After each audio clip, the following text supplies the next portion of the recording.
Who do you guys work with? Well, we work with the beauty of the platform. And one of the things I'm most proud with is we deal with multi billion dollar companies that have internal fleet and are using our aggregated fleet. We are working with from that all the way down to a 9 store pet retailer local to Detroit, it's owned by a friend of mine. And so the platform allows that, I'll call it like a democratization of using the aggregated couriers and carriers in our marketplace. And so we may be doing a delivery for a very large auto parts company from their store locations to a mechanic that's in need of an alternator. We work with tire companies. That's a really interesting story about how the tire industry works that I just came to learn. And then all the way down, as I mentioned, to this pet retailer that we're doing delivery of dog food to my front door. I mean, I literally use them as a consumer.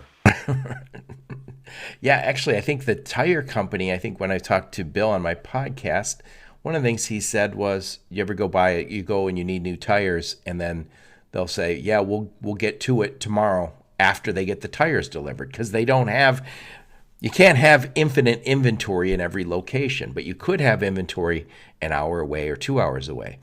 And he said One Rail allows them to say, yeah, we'll get that done right now, come back in an hour or two, and away we go.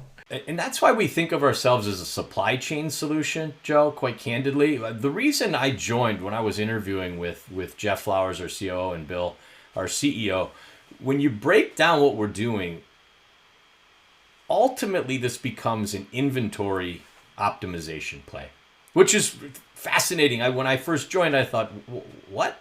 But it is, because then that tire, the Bell Tires of the world, not a client, but the Bell Tires of the world don't have to inventory tires. The distributor that's getting the tires to them then can be very responsive while you're sitting in the lobby having a cup of coffee, and that's what we're serving.